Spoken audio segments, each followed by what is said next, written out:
because they were coming for a larger purpose. They wanted to take the human resource from the African continent, which was us, the most valuable resource on the African continent, and they had some plans to build their own civilizations and use the wealth of our knowledge and understanding to do it.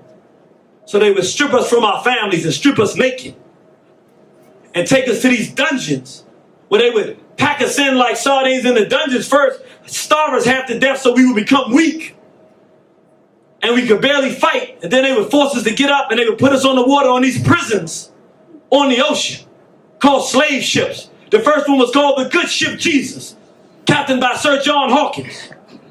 First slave ship they put our ancestors on. And they would always have a white Catholic priest standing there and said, God has ordained now that you are to be the slave of the white race for eternity. Jesus Christ is your new God. And you will love him and you will obey him. And they said, remember this and don't forget it, because if you do, you could die. You no longer have a history. You no longer have a culture. You no longer have an identity. You didn't have a mother. You don't have a language. You are, always will be, a nigger. That's your new identity. You're going to call yourself that. You're going to call your children that. You're going to answer to that. You're going to bow to that. That is who you are, who you will be. You will not have an identity because you have no self-respect. You are a nigger. You will repeat that. You will answer to it. You will carry that for eternity. That's all you'll ever be, is a servant to white interests and your new God, Jesus Christ. And I, as a white, am a representative of your new God. Do you know your new name? And so many of our ancestors didn't understand, but they was resisting that because they said, no, I got a language. I have a history. I have pride. No, you're not going to strip my identity from me. They might not have known why they were trying to steal the identity, but some just refused to die. And so we would struggle and fight. We would continue to use our language when they weren't looking. We would continue to remember our customs. Some of our ancestors put the watermelon seeds in their mouth when they were leaving because they said, I want to have something that reminds me of home when I leave. I'm an African. I'm a God. I'm a Shanti. I know who I am. They won't take me from me. So I'm going to remember however I can. The sisters will remember the songs they sang when we were in Africa. And during the course of this 250-year period, they killed so many of our ancestors.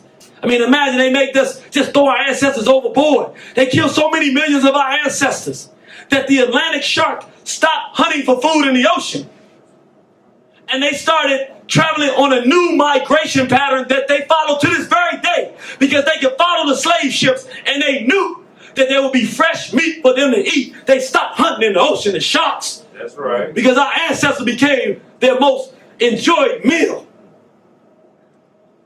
Some of our people said, you will not take my identity. In fact, it became such a revolutionary process. Some of our people said, I'd rather jump over and die. Take my babies with me. Sometimes all groups would just jump over and say, I'd rather die than lose my identity and have no respect and be a slave and a servant to you.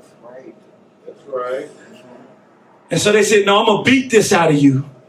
Because we were rebellious, we didn't want it. They said, what's your name? And that black man would say, my name, I'm an Ashanti. He said, you are nigger. And they would take that whip and they would rip through the back of the brother. He said, I'm God. I'm Wolof. You'll never change me.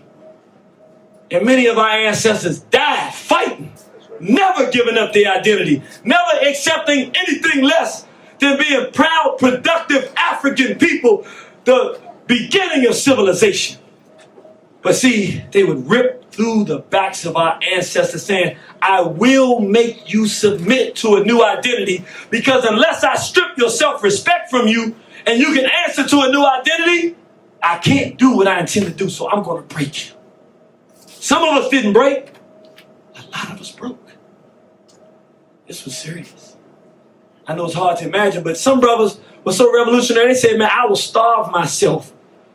I will kill myself before I let you take my identity and make me something you want me to be. So the whites would say, no, you got to eat, boy, because I got something for you on the other side. So they would take a hammer and bang the teeth out of our ancestors and shove a muzzle in their mouth and shove slop down the throat. This is how we got here. This is what happened. Speak on it. It wasn't no easy way to get here. Speak on it. And so then we were fighting the whole way. Don't ever let nobody tell you we didn't fight. We fought all the time, the entire process, the whole way we fought. That's right. So sometimes they say, you know what, they're getting too rebellious. They would tie us together, 10, 15, 20 at a time, sometimes 40 or more, and then weight rocks down. And if the sharks weren't so full from eating our ancestors, of course, they would just attack and eat us right when we went in the water. But sometimes they were so full from eating, they couldn't even eat. So one by one, tied together, weighted down with rocks, our ancestors would just sink into the ocean. And even though we don't know what's at the bottom of the ocean, one thing we can guarantee ourselves is that our ancestors' DNA is there. But you see, that was just the first part of this trip. Because once they got us on shore, now the real dehumanization process begins, because now they strip us naked, men, women, and children. And now, you know what I'm talking about. They had to auction us off, you know, but they had to make us look good. So they would take pig lard and shine our bodies up like brothers do with their Cadillac to get it nice and shiny, because Europeans were coming to this market to buy our ancestors. That's right. And so we had no right to protect our own selves, and these Europeans would come to buy us like cows or sheep, to work forever, work until they killed us on their plantations, work us to death in many cases, if we were lucky. Because not all of us made it to the slave plantations. There was another place where the effeminization of the black male became really deep and penetrating. It was called the sex farm. And this is the area where the black man had everything that made him a man stripped from him. His job is to protect his black women and children. But now he has been stripped of that, and now he's been trained to be the salesman of the sexual exploits of our people. And so rich whites would go to the sex farms, and they would get these black males who they stripped their manhood. He won't kill for his women. He won't die for his race if necessary. He now is the sexual salesman of his own women. And he says, come on, let me show you what we got. Do you like her? Today we call it pimping. But he was forced out of the process of manhood to say, look, here my women are available for you. Let me show you this one. You want to take her in the back and try her out? Let me show you this one. Oh, you can't touch her. She's never been as much as kissed. The price on her, I don't think you got pockets that deep. He became the actual salesperson, which means everything that made him a man had been stripped from him. He was a male who took pride in the sexual exploitation of the very people his manhood demands that he protect. This is a process that they put our people through. But you know, these Europeans can be very freakish. So grown females was one price, but they really liked the little young girls, 5 to 15 years old. And they would train a black male. They would pay him.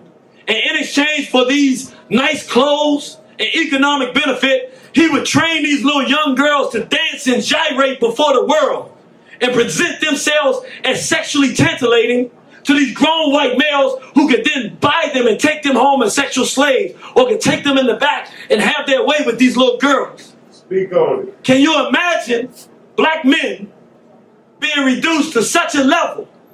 And I want y'all to see this because it's important to understand. Imagine in your mind being so reduced as a man that you actually take pride in receiving gifts and economic benefits from the exploitation of your own women. Speak on it. Can you imagine a time where we were so effeminized and so backwards that we would become the salesman of our own daughters? That we would take our daughters and say, hey, I want you to look sexual to the world. Speak on it. I'm supposed to be a father that protects, but no, that's not what I am anymore. I don't have nothing that marks manhood. Come on, little girl, let me show you how to present yourself to the world as a sexual object so that I can have some benefit. Can you imagine us watching our daughters do this before the world? Even training them to do this. Speak on it, God. Slavery was a horrible day. Even it got to the point where we would do it so long, we would literally be out there with our daughters, showing them how to act feminine. So we become feminine and demonstrating it. Speak on it. Teaching them so long, we would even teach the women that we were dealing with, they became women. And at some point, it got to the point where we taught our women to desecrate themselves, and then they began to teach our daughters. Speak on it. This was called slavery. That's right. I don't know if you remember that process, Right. but it was a horrible process. I don't know how much you know about it. But remember, the European didn't like females at all. He always wanted to reach his highest and noblest aspirations. And that was always to be with a little boy. And so the Europeans would have a room where the white male would train the little boys in oral sex and anal sex. And they would train them. They would shine them up like females. They would put earrings on them and put them in dresses. Put makeup on them and let them wear fluorescent colored clothing. And the white males would come. They had to have a lot of money. This was a special. You had to have money for this. And they would come and buy our sons and take them home as their sexual playgrounds. That's right. I mean, they would just purchase them, our sons, as their daughters, their sexual play toys, to take them home and keep them in the privacy of their own white homes. Slavery was a horrible process where the black male was actually transformed and effeminized so much that we were forced to support That's right. a process that turned black boys into objects of homosexual desire. I want you to understand, they even have what they call breeding farms.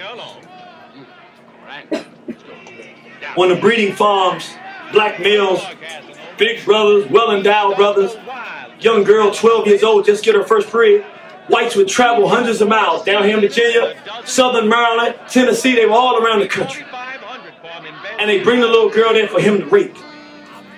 Some of the whites didn't want to breed from a professional breeding fee to get a black male to be trained to rape the little girl, so they would do it on their own plantations. Sometimes brothers would be forced to do this 10, 15, 20 years sometimes, impregnating all the females. Eventually, after 12 or 13 years, they bring his daughter in there. He raped her. Now he has a daughter, and his daughter and his granddaughter are the same person. 250 years of this, brother. Says there ain't no one day. That's right. So we wonder where incest comes from. We wonder where these freaks in our family came from. These pedophiles and the retardation, as the brother said, of the African male spirit to protect and defend, turning upside down and becoming an assaulter, a victimizer of his own helpless, innocent race. And I want you to understand something, because it's important. For over 250 years, white law mandated that you must be a pedophile. It wasn't a question of your opinion of it. The law in this country said you were black, you were a slave, you must do as your white slave master says, and if you don't, you will be killed. You had no option. The law said you must be incestuous. That's right. You must be a homosexual. And the church You don't have an option. Homosexuality is your life. And if you fought it and tried to resist it, you would be killed. That's right. So don't let nobody tell you that homosexuality's been around forever. You've been around, it's been around for white folks since they've been here. That's right. But we have proof.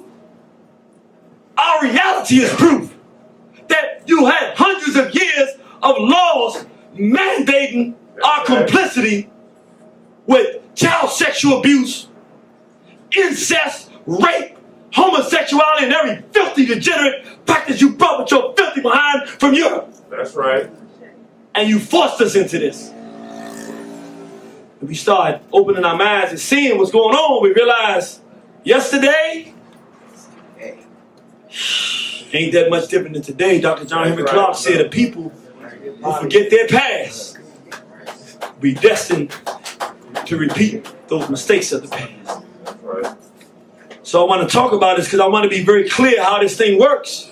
In order to enslave our people and put us through what they put us through, there was one thing that was critical. Because without this, they knew that they would have to pay a definitive price of their lives. So in order to get us in this condition and avoid the penalty for their crimes, they had to create the surrender of black manhood. They had to force us as men to surrender our manhood. And so in the modern context, I want you to understand, the process hasn't changed. First stage in the process, you must stop having self-respect. In order to put a race through this, you must forget your identity or ignore your real identity and accept a new one.